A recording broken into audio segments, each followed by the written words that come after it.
There's new life in our worship. There's new life in our service. The Spirit of the Lord has Good morning, viewers. Welcome to my brief devotion titled Fresh Bread. And I do hope that it makes an impact in your life as you begin a new day in Christ.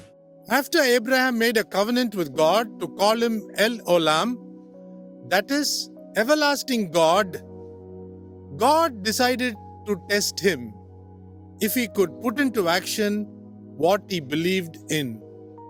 Read Genesis chapter 22, verse 1.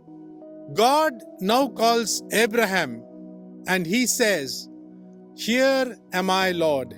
God then tells Abraham to take his son, his only son, Isaac, whom he loved, to go to the land of Moriah and offer him there as a burnt offering upon one of the mountains. Read Genesis 22, verse 2. By carefully studying the words of God, we come to a conclusion that God never considered Ishmael as a son of Abraham. If so, why then should God say, "Take Isaac, your only son"? While Ishmael remained the presumed seed of Abraham, Isaac became the promised seed. It is easy to read the story like a fairy tale, but in real life, can any man living today in this church age obey God's commands like this by willing to gladly even slay the much-awaited son given by God, like Abraham when he was 100 years old? When you read these verses carefully, you will find that Mrs. Sarah Abraham does not seem to be in the picture. And Abraham, knowing that the two young men could not also comprehend this worship, he tells them to stay with the ass while he and his son Isaac would go yonder to worship Yahweh. When it was just right for the knife to pierce the bound Isaac, read Genesis 22, verse 10.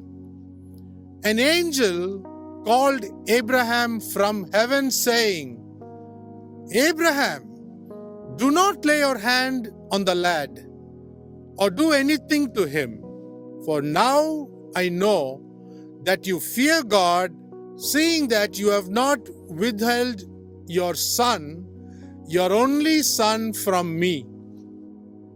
Read Genesis chapter 22, verses 11 and 12. While Abraham took the tough decision to slay his precious son Isaac, let us not forget how Isaac too responded. He allowed his dad Abraham to tie him up and was willing to die, so that Abraham, his dad, would have been found having pleased God. God, now seeing that Abraham and Isaac, two men in the flesh, could offer the sacrifice, he too decided to offer his only son, Jesus Christ, for the sake of this sinful world. Let me close this devotion with a question. Can any man living today take this drastic step to offer his only son in order to just obey and please God? Total faith in God made Abraham fear and obey God 100%. How about you? See you tomorrow, God willing.